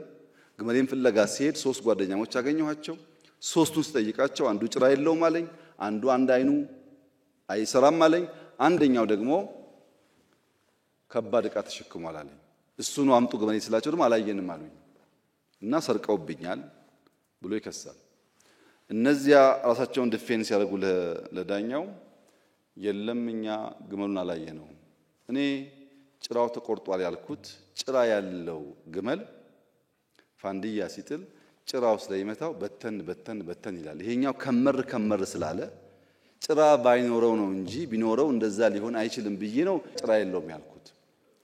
ሁለተኛው ደግሞ ዛፍ ስር አረፍ ስንል ቀና ብዬ ሳይ ከብራንቹ በአንዱ ጫፍ ተበልቷል፣ በአንደኛው ጫፍ አልተነካም። የሚደርስበት ግመል ሁለቱም ማየት ቢችል ኖሮ ይሄኛው ለም ነገር ሳይበላ ሊያልፈው አይችልም ብዬ ነው። ሶስተኛው ደግሞ ዳናውን ሳይ በመንገድ ላይ አሸዋ ውስጥ ጠለቅ ያለ ገባ ያለ ስለሆነ ያልጫነ ግመል ቢሆን ያን ያክል ዳናው የጠለቀ አይሆንም ብዬ ነው እንጂ አላየውም ይላል። እና ሰውየው ብሎ መለሰ፣ እናንተ አስተዋይ ጓደኛሞች ናችሁ። ከታየው ባሻገር ከሚሰማው ባሻገር አናላይዝ ማድረግ የምትችሉ ብልህ ሰዎች ናችሁ። አንተ ደግሞ ያልነኩ ሰዎች ባልገባህ መንገድ የከሰስክ ነህ ብሎ ለያቸው ሰዎቹ። ጋዜጠኞች ከሚነገራቸው ነገር ባሻገር ከሚሰሙት ነገር ባሻገር ጎርጉረው ማየት ካልቻሉ ጥፋት ይመጣል ማለት ነው። ይሄም ነገራችሁ አጠቃላይ አውዱ ላይ ያለውን ፕሮፓጋንዳ በደንብ አንደርስታንድ ታርጉ ስለምፈልግ ነው። ሚዲያና ሎ ኢንፎርስመንት ኤጀንሲስ የሚቀራቸው ብዙ ነገር አለ። ግን ኢትዮጵያ በታሪኳ እንደ አሁን ያለ ሎ ኢንፎርስመንት ኤጀንሲ ገንብታ አታውቅም። ምንም ጥርጥር ያስፈልጋል። ሚዲያ በሚመለከት የግሎቹን በሚመለከት አንድ አካባቢ የሚለው ጉዳይ አሁን ፌደራል ላይ 40-50 ትሆናላችሁ። አሁን 40-50ው እዚህ ጋር ስሩ ቢባል አንደኛ በጋራ አንድ ፎቅ ሰርቶ ፍሎር መከፋፈል እኛ እንወድም እንደሱ ታውቃላችሁ። እሺ ግድ የራስን ደሞ ስራ ቢባል 2-3 እንኳን አትሆን የምትሰሩ ከዚህ ውስጥ በጣም ኤክስፔንሲቭ ነው ስራው። በደንብ አስቡበት፣ የፋይናንስ ሶርሳችሁን አስቡበት እና ጊዜ ወስዳችሁ ፕሮፖዛሉ ይቅረብ እና ያለን ሐሳቡ መጥፎ አይደለም። እዛ ፊልም ይሰራበት አንድ ሰፈር ማዕከል መጥፎ አይደለም፣ ግን በምን ገንዘብ ይገነባል ነው። አሁን ደሞዝ መክፈል አቅቷቸው እየተበተኑ ላሉ ሚዲያዎች ምን ያክል ከባድ እንደሚሆን አስቡት። እና ምንችል ሲሆን ጊዜው ሲመጣ የምናደርገው ይሆናል። መረጃን በሚመለከት ህግ ማስፈጸም በሚመለከት በተለይ ማህበሩ እኔ አንድ መስሎ የነበረ 100 ከሆነ አስቸጋሪ ነው። አንድ ከሆኑ ከሰብሰብ ካሉ ግን በአብዛኛው የፖሊሲ የህግ ጉዳይ እየተማከረ መስራት ጥሩ ነው። ወረዳ ስንሄድ ይይዙናል ያለችው እህቴ ይኖራል እሱ አይነት ነገር። ያው ልክ ስትመጡ ለምሳሌ አሸም ስትይ ማን ነው አሸም ብለው አሁን ባለው ፖለቲካል አውድ እኛን ለማጋለጥ ነው ብሎ አስበው ሰው ሊያደርግ ይችላል። እንደዛ ግን የመንግስት ፍላጎት አይደለም። እንዳትዘግቡ የመንግስት ፍላጎት አይደለም። ጋዜጠኛ የሚባል ሰው ፕሮፌሽናል የተማረ መሆኑ ለሚታወቅ ተቋም የሚሰራ መሆኑ ካጠፋ በእናንተ ህግ የሚጠየቅ መሆኑ አረጋግጣችሁ አይዲ ስጧቸው። ፖሊስም እነዚህን ሰዎች ካላግባብ እንዳይነካ፣ ችግር ካለም ተነጋገሩ ከነሱ ጋር በጋራ ሆናችሁ የሚጠየቅ ሰው ካለ ህግ ስላላችሁ ማለት ነው። ጋዜጠኛ የሚባል ለዩ፣ የራሱ የሆነ መለያ አይዲ ስጡት፣ የተከበረ ይሁን። ይሄን ፖሊስ እንዲያውቅ እናደርጋለን፣ ፍርድ ቤት እንዲያውቅ እናደርጋለን። ችግር አይደለም። በሙያ የሚሰራ ማንኛውም ሰው ካልተከበረ ምንም ነገር አይሳካም እዚህ ሀገር ውስጥ። ግን እናንተ ድርሻችሁ ምንድነው? ትክክለኛ ፕሮፌሽናል የሆነ ሰው፣ ማስረጃ ያለው ሰው፣ ለሚታወቅ ተቋም የሚሰራ ሰው፣ ፍቃድ ያለው ሰው መሆኑን አብራችሁ ስሩ። ሪኮግናይዝ መድረግ ያለባቸው ጋዜጠኞች ለምሳሌ 30 ዓመት ያገለገለ ወይ ምናምን ያገለገለ የሚለውን በደንብ ሳታዳሉ ለይታችሁ ሪኮግናይዝ ማድረግ ቢቻል ጥሩ ነው። እና ጋዜጠኛ ሪኮግናይዝ ማድረግ በደንብ ተመካክራችሁ፣ የኛ ብቻ ሲሆን ትንሽ ይበላሻል፣ ከግሉም ከመንግስቱም ቢሰራ። እነዚህ በማዕከል ያሉ ሚዲያዎች ተጠንቶ እንደየስራቸው እንደየሰዋቸው መጠን የተወሰነ ድጋፍ ቢደረግ ለምናግዘው ለእናንተ ብለን ሳይሆን እናንተ ከሌላችሁ ሐሳቦቻችን ስለማይሳኩ ማለት ነው። ተቹን፣ ጠይቁን፣ ግን አትቅጠፉ፣ አትዋሹ፣ አጌንስት ናሽናል ኢንትረስት አትሂዱ። ያ እስካሁን ድረስ የሚያጣላ ምንም ነገር የለም። በዛ ሐሳቤ የኢትዮጵያን ተስፋ የኢትዮጵያን ነገ እያሰባችሁ በፍቅር በአንድነት ለማንሰራራት በእውነት በእውቀት ለመግለጥና ለመገለጥ እውነትና እውቀት ሳይንሻፈፉ ለማንቃት በትህትና ለማስተማር በጎደሉ ጉዳዮች ጥቆማ ብታደርጉ ይታረም ይስተካከል ብትሉ ለእያንዳንዳችን ተጨማሪ የእውቀት ምንጭ እንጂ ክፋት የለውም። ግን ትህትና ይፈልጋል። በጥበብ ደግሞ በትጋት ኢዚ መሆን የለበትም ጉዞ ትጋት ይፈልጋል። በትጋት ያለውን ነገር ለማሳየት ብትሞክሩ ይሄን ስታደርጉ መከራ የምትቀበሉ ሰዎች፣ የምትፈተኑ ሰዎች፣ የምትቸገሩ ሰዎች ካላችሁ የምርጫችሁ ውጤት እንደሆነ አስቡት። ለኢትዮጵያ ጥቅም ብቻ የሚያግዝ ሆኖ እንስራ። እቺ ሀገር ተስፋ አላት። ዝም ብዬ አይደለም ትበለጽጋለች የምለው። ህዝቡን ማንቃት፣ ማስተማር፣ ወደ ትክክለኛው መንገድ መውሰድ፣ ያን ማድረግ ደግሞ መንግስት ሲሳነው መንግስትንም ክሪቲሳይዝ ማድረግ አለባችሁ። ያንን ግን የምትገልጡበት መንገድ ትህትናና እውቀት ከሌለው ገና ሳንሰማው ነው የምንገፋው። እንደዚያ እንዳይሆን ለሀገር ኢንትረስት የምትሰሩ ሰዎች በዛ ስፕሪት እስከመጣችሁ ድረስ በእኛ በኩል ከእናንተ ጋር ተባብሮ መስራት፣ ህግ ለማሻሻል፣ ስልጠና አቅም ለመገንባት፣ ፋይናንሻሊ ለመደገፍ ፍላጎት አለን። በእኛ በኩል የተነሱ ጥያቄዎች በሙሉ ይዘናል። አንዳንዶቹን በደንብ አስበን አስልተን እንመልሳለን። በዚያ ስፕሪት በርቱና ስሩ። አመሰግናለሁ። ቻው።